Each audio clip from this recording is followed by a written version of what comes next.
It's my news wrap.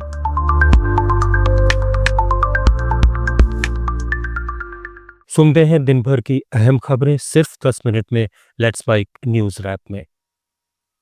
Bharat के विदेश मंत्री एस जयशंकर ने चीन के उपराष्ट्रपति हान झेंग से मुलाकात की। जयशंकर ने सोशल मीडिया प्लेटफॉर्म एक्स पर कहा, हमने हमारे द्विपक्षीय संबंधों में हुए सुधार को रेखांकित किया। विदेश मंत्री ने विश्वास जताया कि मेरी यात्रा के दौरान होने वाली बातचीत इस सकारात्मक दिशा को बनाए रखेगी। राष्ट्रपति द्रौपदी मुर्मू ने 2 राज्यों के राज्यपालों और 1 केंद्र शासित प्रदेश के उपराज्यपाल की नियुक्ति की है। असीम कुमार घोष को हरियाणा का राज्यपाल बनाया गया है, जबकि पूर्व केंद्रीय मंत्री अशोक गजपति राजू को गोवा के राज्यपाल का पद सौंपा गया है। जम्मू कश्मीर से बीजेपी के नेता कविंदर गुप्ता को लद्दाख का उपराज्यपाल बनाया गया है। लद्दाख के मौजूदा एलजी ब्रिगेडियर बीडी मिश्रा का इस्तीफा राष्ट्रपति द्रौपदी मुर्मू ने स्वीकार कर लिया है। नए राज्यपालों और उपराज्यपाल की नियुक्ति उनके संबंधित कार्यालयों का कार्यभार ग्रहण करने की तारीख से प्रभावी होगी। बाबा अमरनाथ की यात्रा को लेकर श्रद्धालुओं में उत्साह बरकरार है। देश भर से बड़ी संख्या में श्रद्धालु पवित्र गुफा के दर्शन करने के लिए पहुंच रहे हैं। बाबा अमरनाथ की यात्रा ने पहले 11 दिनों में 2 लाख का आंकड़ा पार कर लिया है। हरियाणा के नूंह में इंटरनेट और एसएमएस सेवाएं 24 घंटे के लिए निलंबित रहीं। सरकार ने यह निर्णय नूंह जिले में ब्रिज मंडल जलाभिषेक यात्रा के मद्देनजर किया। सावन के पहले सोमवार पर राजस्थान के शिवालयों में भक्तों की भारी भीड़ रही। जयपुर, जोधपुर, उदयपुर, अजमेर, कोटा सहित तमाम शहरों में सुबह 4 बजे से ही जलाभिषेक का सिलसिला शुरू हो गया। जयपुर के चौड़ा रास्ता स्थित तारकेश्वर महादेव मंदिर में 3100 किलो आम से मंदिर की सजावट की गई और 56 भोग लगाए गए। भोलेनाथ का 151 किलो गाय के घी से अभिषेक, इसके बाद पंचामृत अभिषेक किया गया। अंतर्राष्ट्रीय अंतरिक्ष स्टेशन का दौरा करने वाले पहले भारतीय अंतरिक्ष यात्री ग्रुप कैप्टन शुभांशु शुक्ला अपने चालक दल के साथ अंतरिक्ष मिशन से वापस लौटने की प्रक्रिया में हैं। 18 दिनों तक अंतरिक्ष में रहकर उन्होंने कई वैज्ञानिक प्रयोग किए। इससे पहले आईएसएस पर फेयरवेल सेरेमनी में उन्होंने भारत के पहले अंतरिक्ष यात्री राकेश शर्मा का वो आइकॉनिक डायलॉग दोहराया और कहा कि भारत आज भी सारे जहां से अच्छा है। श्रावण मास के दौरान उत्तर प्रदेश में चल रही कांवड़ यात्रा की तैयारियों और सुरक्षा व्यवस्थाओं को लेकर यूपी के मुख्यमंत्री योगी आदित्यनाथ ने एक उच्च स्तरीय समीक्षा बैठक की। बैठक में उन्होंने स्पष्ट निर्देश दिए कि कांवड़ यात्रा पूरी तरह शांतिपूर्ण, सुरक्षित और श्रद्धापूर्ण वातावरण में संपन्न होनी चाहिए। लंदन के साउथएंड एयरपोर्ट को एक छोटे विमान में आग लगने की घटना के बाद अगले आदेश तक बंद कर दिया गया है।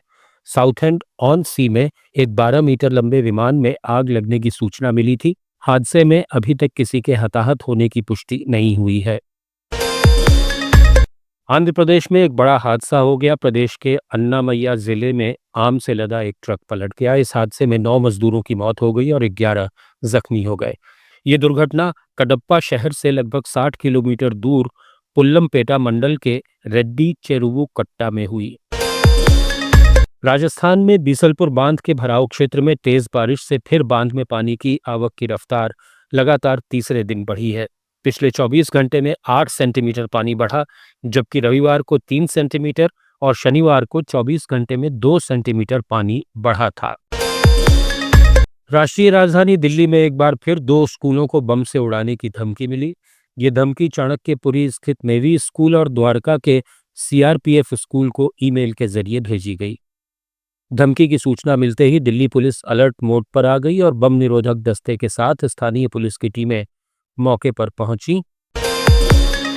नेशनल हेराल्ड केस में सोनिया गांधी, राहुल गांधी और दूसरों के खिलाफ ईडी की शिकायत पर राउज एवेन्यू कोर्ट ने फैसला सुरक्षित रखा है। कोर्ट 29 जुलाई को बताएगा कि इस मामले में आगे क्या कार्रवाई होगी। कोर्ट तय करेगा कि शिकायत पर आरोपियों के खिलाफ केस चले या नहीं।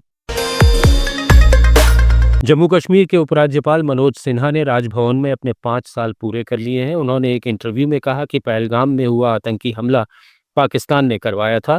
पाकिस्तान का मकसद लोगों के बीच सांप्रदायिक तनाव पैदा करना था।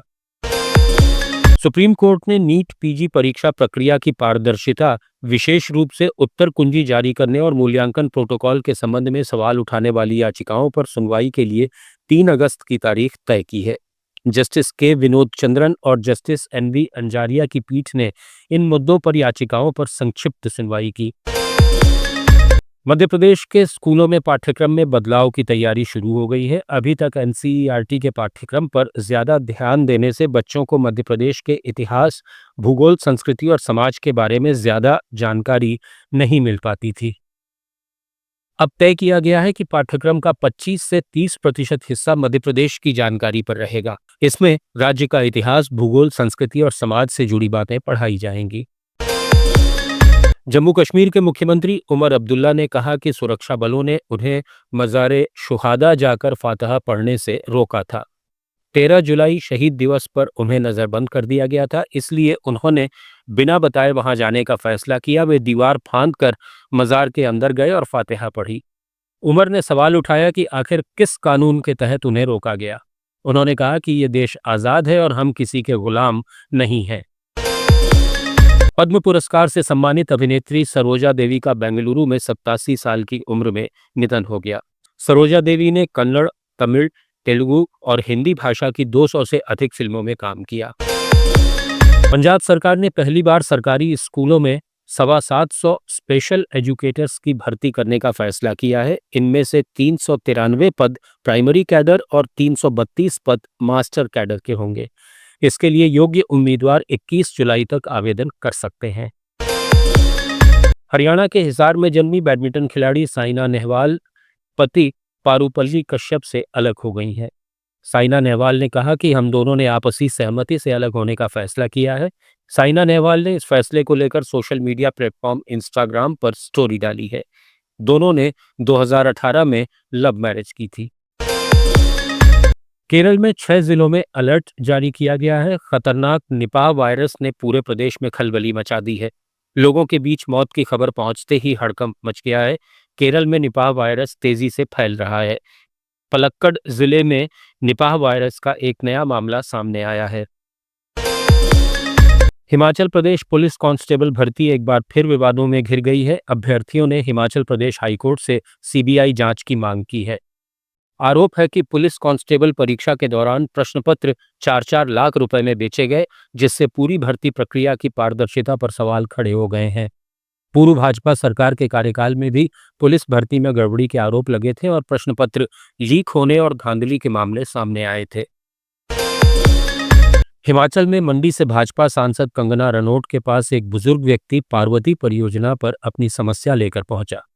इस पर कंगना ने बुजुर्ग से कहा कि मुख्यमंत्री के काम मुझे क्यों बताए जा रहे हैं, सुक्खू जी हैं, ये काम उन्हें ही बताइए। बिहार में बीते 24 घंटे में बाढ़ और बिजली गिरने से 13 लोगों की मौत हो गई है। बिजली गिरने से प्रदेश में 9 लोगों की जान चली गई। इनमें सबसे ज्यादा 5 मौतें बांका में हुई। वहीं बाढ़ से गया जी में 2, नालंदा और पटना में एक व्यक्ति की मौत हुई है। कांग्रेस सांसद राहुल गांधी के भगवान जगन्नाथ की रथ यात्रा पर दिए गए बयान को लेकर राजनीति तेज हो गई है। रायपुर उत्तर के विधायक और श्री जगन्नाथ मंदिर सेवा समिति के अध्यक्ष पुरंदर मिश्रा ने राहुल गांधी के बयान को झूठा और सनातन संस्कृति का अपमान बताया। विधायक मिश्रा ने कहा कि रथ का रुकना या चलना किसी इंसान के कहने से नहीं होता, ये भगवान की इच्छा से होता है। निर्वाचन आयोग ने बिहार की तरह ही अगले महीने अखिल भारतीय स्तर पर मतदाता सूचियों का विशेष गहन पुनरीक्षण शुरू करने के लिए सभी राज्यों में अपनी चुनाव मशीनरी को सक्रिय कर दिया है। कई विपक्षी दलों और अन्य लोगों ने इस व्यापक प्रक्रिया को चुनौती देते हुए शीर्ष अदालत का रुख किया था और कहा था कि इससे पात्र नागरिकों को उनके मताधिकार से वंचित होना पड़ेगा। पश्चिम बंगाल में कुछ दिन पहले ही टीएमसी नेता रज्जाक खान की हत्या हुई थी, जिसके बाद अब वीरभूम जिले में भी एक टीएमसी नेता की हत्या कर दी गई है। यहां कोमारपुर गांव में श्रीनिधिपुर पंचायत अध्यक्ष पीयूष घोष को अज्ञात अपराधियों ने गोली मार दी। ये घटना उस समय हुई जब वे अपने आवास के पास ही मौजूद थे। मुंबई के छत्रपति शिवाजी महाराज इंटरनेशनल एयरपोर्ट पर 43 साल की केन्याई महिला को पेट में कोकीन की तस्करी के आरोप में गिरफ्तार किया गया। जानकारी के अनुसार डीआरआई के अधिकारियों ने उसे हिरासत में लिया। अस्पताल में जांच के दौरान उसके पेट से 65.5 ग्राम कोकेन के 6 कैप्सूल बरामद किए गए। आप सुन रहे थे let's mic more than radio. Follow कीजिए हमें हमारे सोशल मीडिया प्लेटफॉर्म्स पर।